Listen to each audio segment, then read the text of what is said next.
le gritaron asesino a Felipe Calderón Hinojosa, lo corrieron prácticamente, no se fue, pero se fueron ellos. Sí, es un personaje, y a Fox lo tundieron también en redes. Es decir, eh, y eso, lo que me dices, por donde los estudiamos, fueron dos presidentes nefastos, fueron dos presidentes, en el caso voy a separar primero el de Felipe de Jesús Calderón Hinojosa, que tuvo muchas formas, pero por donde se estudie, siempre van a saltar a la vista los instintos criminales. Creo que teníamos ese videíto, ¿cierto, Ceci? El de ayer de cuando le gritan asesino a Felipe Calderón Hinojosa. Déjame ver, Jaime, si lo teníamos por ahí, porque es un tema que no le había planteado Ceci nada. Entonces, déjenme decirle por qué le digo, porque de pronto tenemos los videos, pero hay que, hay que subirlos un poquito, hay que montarlos y eso toma un par de minutos.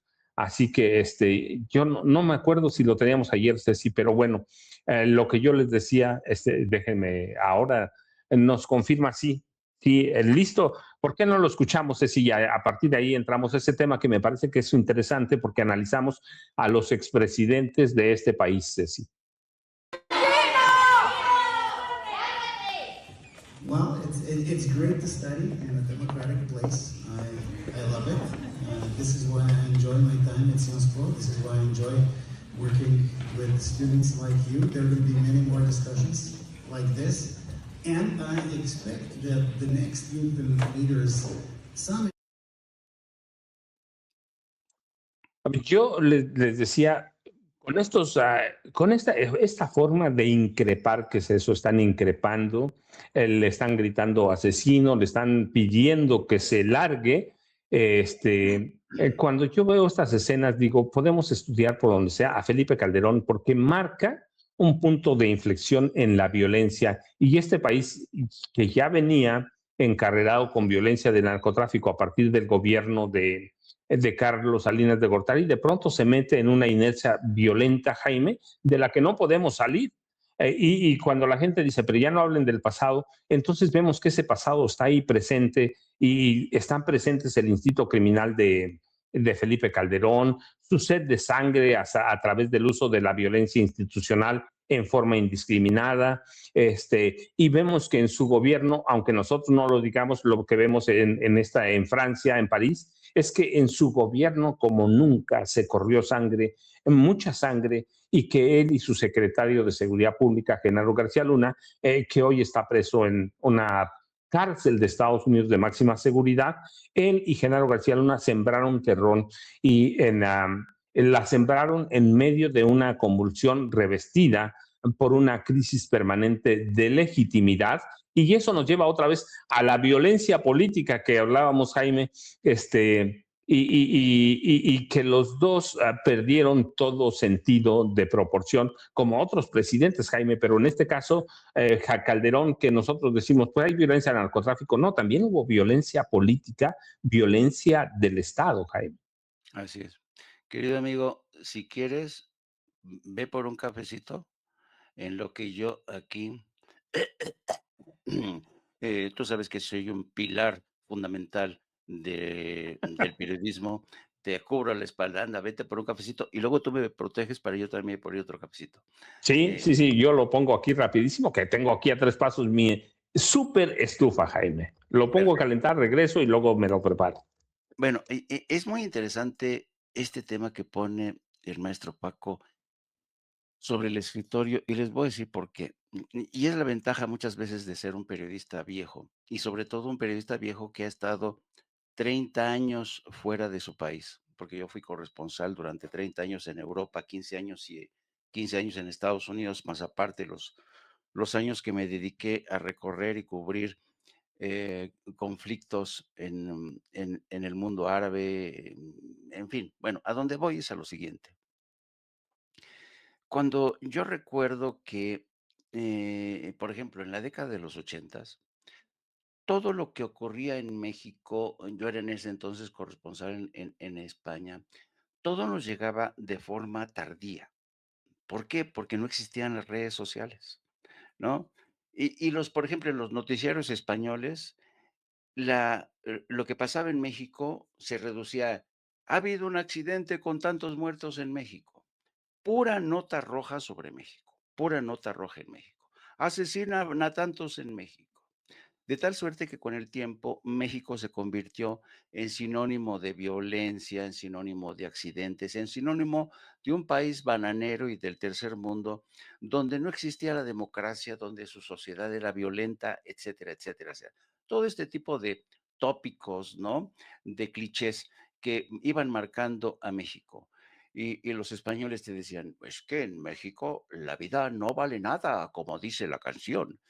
Y claro, yo me quedaba realmente, con los ojos como plato al ver el tremendo desconocimiento de los españoles, ese país que nos conquistó, sobre que dicen que nos conquistaron, sobre un país que dicen ellos que conquistaron y desconocían en absoluto, estaban desconectados por completo, no solamente de México, sino de América Latina. Con el paso del tiempo, ¿qué es lo que ocurre? Que las redes sociales se incorporan y las informaciones viajan más rápido. Entonces, ¿qué es lo que pasa? En el caso que nos ocupa, que es el caso de Felipe Calderón, que es una presidencia más reciente y donde ya había las redes sociales, donde ya la información viajaba más rápido, pues había un sentido mayor de lo que ocurría en México, la guerra contra los cárteles de la droga, y fue surgiendo una suerte de conciencia, sobre todo entre los más jóvenes de Europa. Yo creo que el punto de inflexión que marca este fenómeno es cuando la revuelta zapatista, en el 94.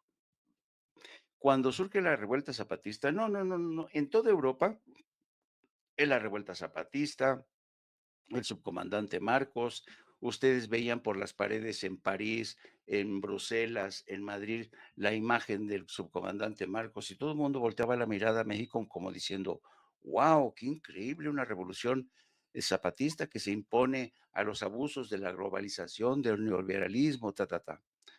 Y con el paso del tiempo, claro, el interés por México fue creciendo y la velocidad a la que viajaba la información era mayor.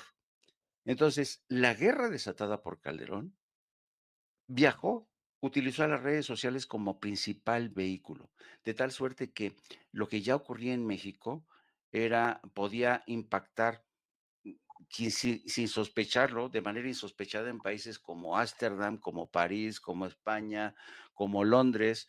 La diáspora mexicana que ha ido creciendo en el extranjero, pues también se daba cuenta de lo que pasaba en México y lo comentaba con sus amigos en bares, en restaurantes, etcétera, etcétera, etcétera.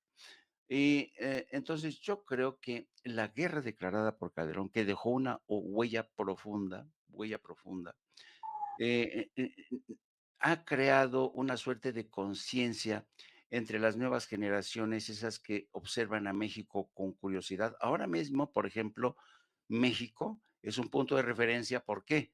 Por la 4T. Primero con Andrés Manuel López Obrador y ahora con Claudia Sheinbaum, que se ha convertido Claudia Sheinbaum. Sorry, Mr. President, usted fue una estrella increíble, pero Claudia Sheinbaum es una estrella de rock. Como decía usted, Claudia Sheinbaum es una giganta. Y entonces, hoy en Estados Unidos, en Europa, hay posibilidades de hacer un comparativo. ¿Qué era lo que estaba pasando antes en México con Felipe Calderón? Con muertes, con un país convertido, las historias del pozolero, las historias de los crímenes a mansalva, las matanzas en San Fernando, donde llegaban y se cepillaban a todo un pueblo.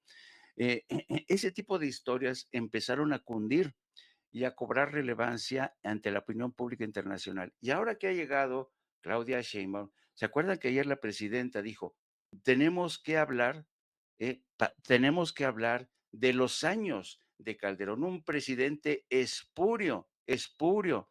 Entonces, yo creo que ahora la opinión pública internacional tiene la oportunidad, tiene la posibilidad de comparar entre el antes y el hoy, con Claudia Sheinbaum y con ese carnicero llamado Felipe Calderón.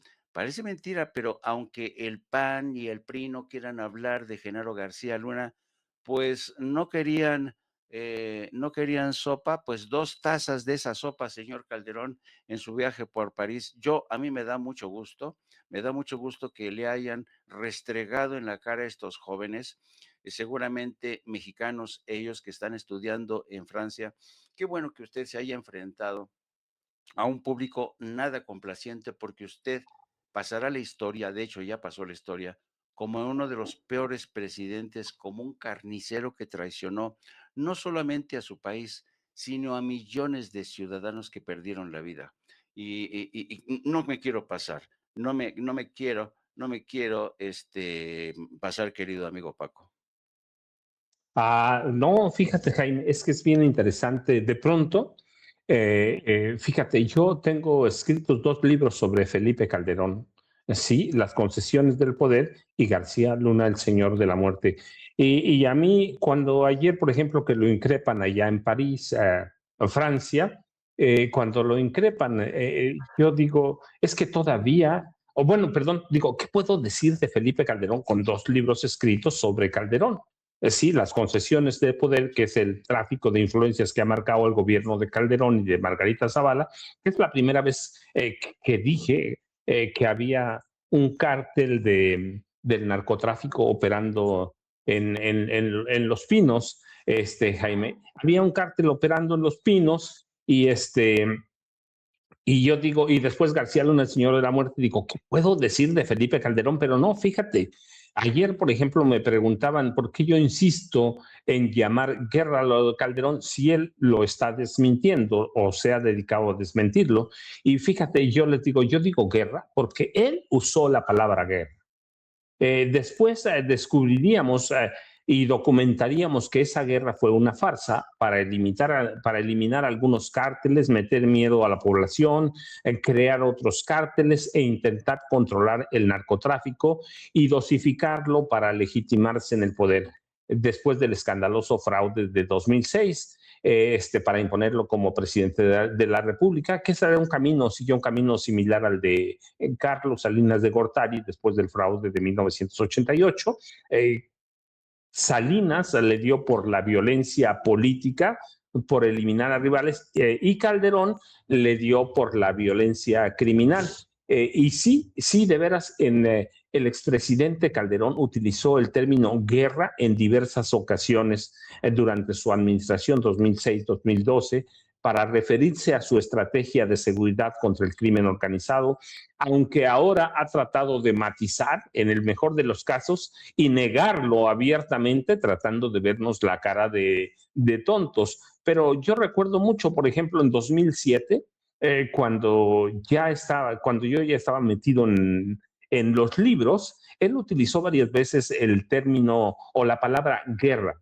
Guerra en sus discursos, incluso llegó en sus discursos de gobierno, llegó a mencionar que México se encontraba en una guerra frontal contra los criminales y luego la llamó guerra de largo plazo. Y solo hay que recordar, el 10 de diciembre de 2006, apenas unos días, 10 días después de tomar posesión y asumir la presidencia, lanzó su ofensiva total enviando a 6.500 soldados al estado de Michoacán, y eso marcó el inicio de su guerra, y que hoy es descrito como el inicio de la guerra contra el narcotráfico.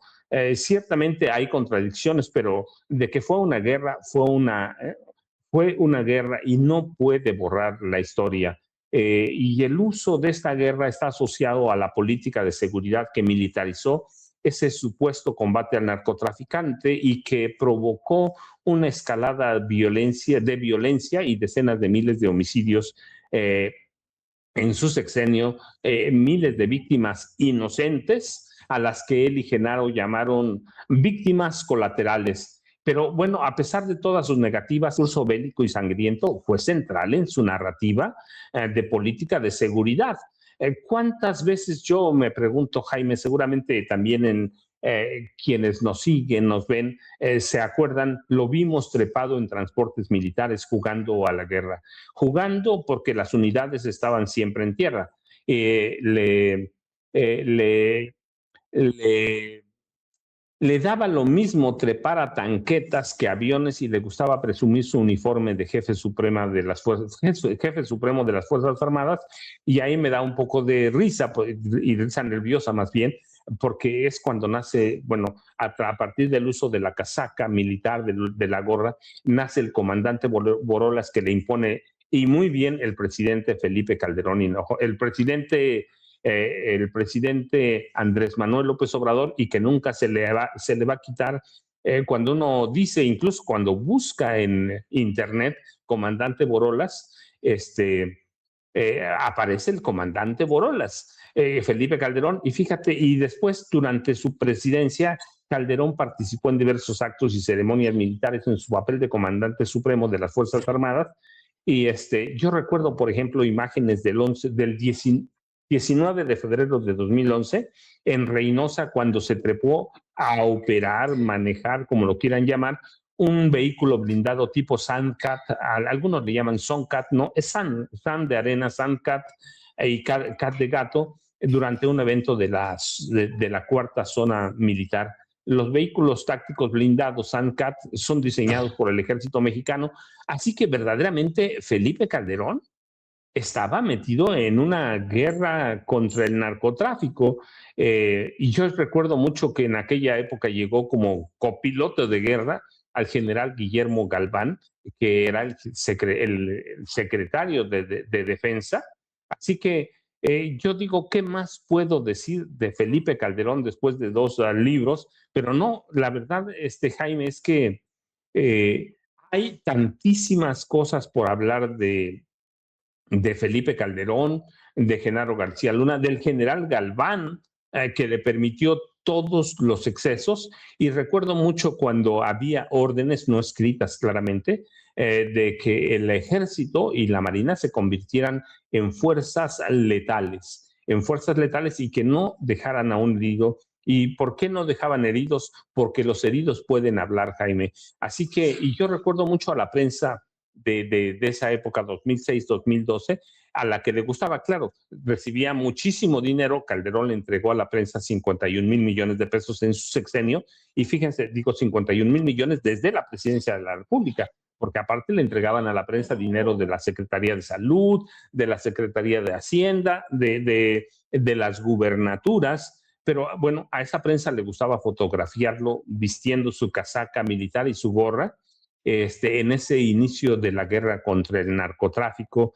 Así que, o lo recuerdo mucho en una marcha de la lealtad, si no me equivoco, debe haber sido en la de 2012, en un caballo militar. Así que, con la sangre de decenas de miles de muertos corriendo por todo el país, Calderón fue un exhibicionista, un asesino jactancioso, y por eso se merece lo que le pasó este miércoles en París, y se lo recordaron en una visita al al Instituto Sciences Po, un grupo de estudiantes. Cuando le dicen asesino, esa palabra le asienta bien, Jaime, ese calificativo es el que se merece. Claro, podemos decirle ladrón, sinvergüenza, pillo, y le van a aplicar todos, porque yo he documentado, Jaime, cómo se robaron 400,000 millones de dólares, 400,000, documentado con documentos, valga el pleonasmo, de Hacienda, pero el de asesino le queda muy bien, le va a quedar, y creo que vamos a tener mucho tiempo para analizar todavía ese sexenio. Fíjate, a veces, Jaime, me preguntan, ¿por qué hablamos solo de 120,000 muertos en el gobierno de Calderón? Yo les digo, no, es que hay muchos más, hay decenas de miles más, pero días antes de que Enrique Peña Nieto tomara posesión como presidente de la República, sostuvo un encuentro privado con Calderón. Luego se filtró a la prensa ese encuentro, y llegaron a un acuerdo Calderón y Peña, esconder todos los datos, muertes, secuestros, la sangre que corrió en la guerra contra el narcotráfico, de tal forma que nunca vamos a saber cuántos muertos hubo, cuántos secuestros, cuántos desaparecidos. Así que todavía tenemos mucho, Jaime, mucho que hablar de un personaje que, como tú lo llamaste bien, que fue un carnicero, y hay que llamarlo el carnicero de Michoacán. Tenemos los pasajes de su hermana Luisa María Calderón Hinojosa negociando con la tuta la gubernatura de Michoacán. Así que cuando veo lo que pasó en París, Jaime, digo, no, la verdad es que estamos muy cortos en el estudio y análisis que hacemos del gobierno de Felipe Calderón Hinojosa, Jaime. Sí, y yo creo que por eso yo sigo lamentando y mucho, querido amigo, el hecho de que no se les haya juzgado, ni a él, ni a Enrique Peña Nieto, ni a Ernesto Zedillo, otro asesino, a Carlos Salinas de Gortari.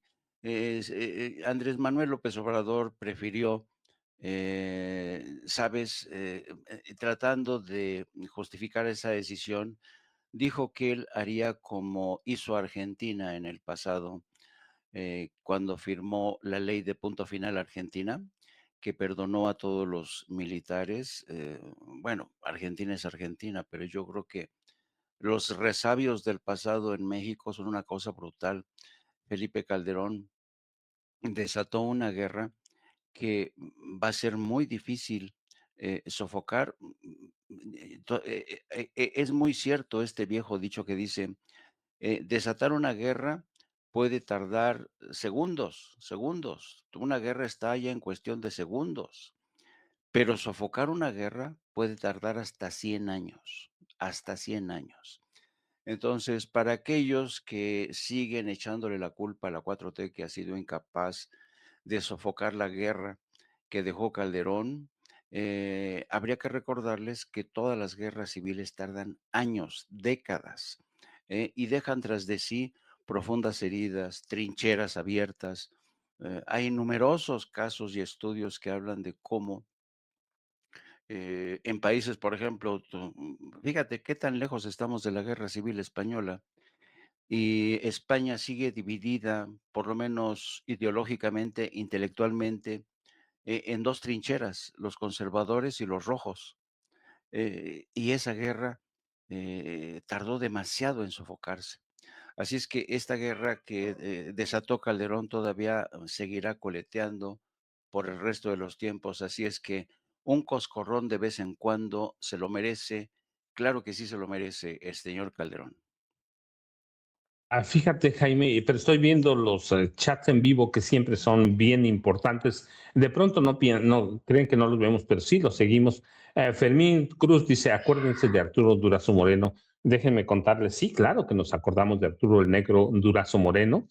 Fue la época que le tocó. Mi hermano y mi papá todavía eran policías en esa época, así que conozco la historia. Recuerden, el Negro Durazo era un criminal cuando José López Portillo propone como jefe de la policía de la Ciudad de México al Negro Durazo. La CIA le da a conocer que era un narcotraficante y que estaba vinculado al crimen organizado. Y López Portillo les dijo, para que entendamos lo que es la CIA, no solo México, López Portillo les dijo, bueno, pues es el hombre que va a acabar con Francisco Sagún Vaca. ¿Te acuerdas de él? Que era un tipo violento, salvaje, asesino, y que era pariente de Marta Sagún, por cierto. Les dice, va a acabar con todos los comunistas de este país. Y la CIA dijo, adelante.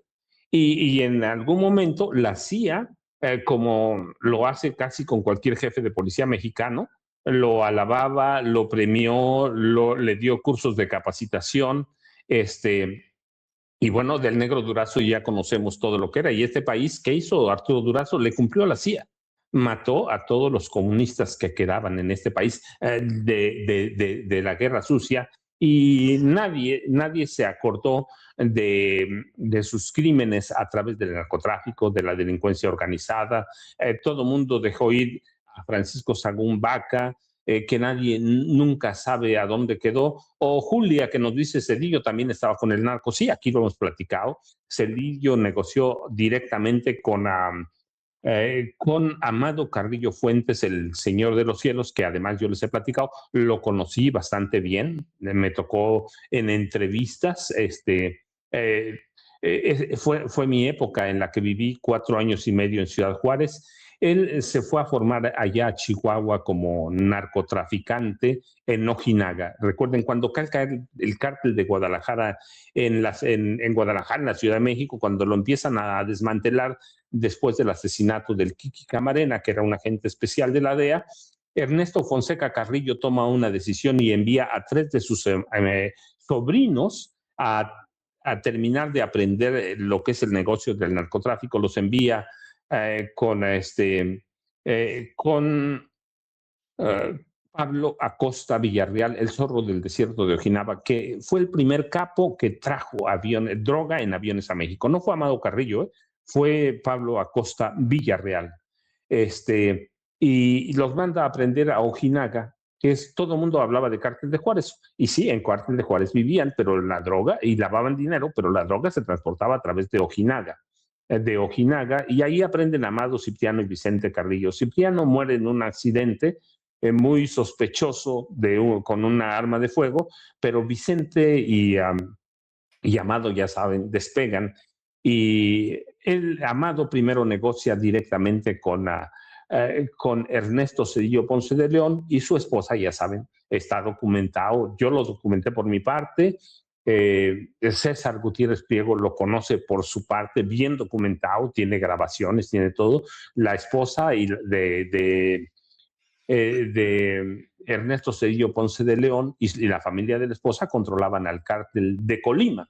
Abiertamente, ¿qué fabricaba el cártel de Colima? Las metanfetaminas, que no son otra cosa que drogas sintéticas, drogas sintéticas que devienen finalmente en el fentanilo que hoy está tan de moda por lo peligroso. Así que el narcotráfico es una historia larga, pero bueno, estábamos este, en, um, en, uh, el presidente Felipe Calderón Hinojosa. Les digo presidente, aunque es un espurio, pero bueno, finalmente ocupó la presidenta, me guste o no, o lo acepte yo o no, o le diga como la presidenta Claudia Sheinbaum Pardo, es un espurio que llegó a través de un fraude, pues sí, pero fue ilegítimo, pero fue presidente y hay que tomarlo porque la historia lo va a recordar así. Estábamos con él hasta con Cedillo, Salinas Cedillo, los narcotraficantes todavía permanecían bajo perfil. Después viene una época descaradísima, no la primera, la segunda en la que el Estado intenta controlar desde la presidencia a todos los grupos del crimen organizado. Todos los presidentes estaban vinculados con el crimen organizado, hasta Enrique Peña Nieto. Pero viene una época en la que los capos empiezan a comportarse como rockstars, empezando por Amado Carrillo Fuentes, claramente, empiezan a ser rockstars, y llegamos al gobierno de Felipe Calderón Hinojosa y empieza una época violentísima, no para acabar con ellos, sino para controlar desde Los Pinos, porque así lo dije en 2010, hay un cártel en Los Pinos, que encabezan Genaro García Luna y Felipe Calderón. A veces manda uno, a veces manda el otro. Lo único que era real ahí es que Felipe compraba las armas y el que mataba era Genaro García Luna, y todos los presidentes como Felipe Calderón en América Latina han necesitado de matones. Podemos ver, hablaba a Jaime de la ley de punto final. Hay que ver, todos los generales allá necesitaban asesinos. Pinochet tenía su asesino, me acuerdo muy bien del Mamo Contreras. Fujimori tenía su asesino, Vladimiro Montesinos, pero tenemos tenemos a este gobierno de Felipe Calderón, que prácticamente se beneficia de una guerra y que yo digo, todavía necesitamos estudiar mucho más ese sexenio, como el de Vicente Fox Quesada, Jaime, que fue el que le abrió las puertas a Genaro García Luna.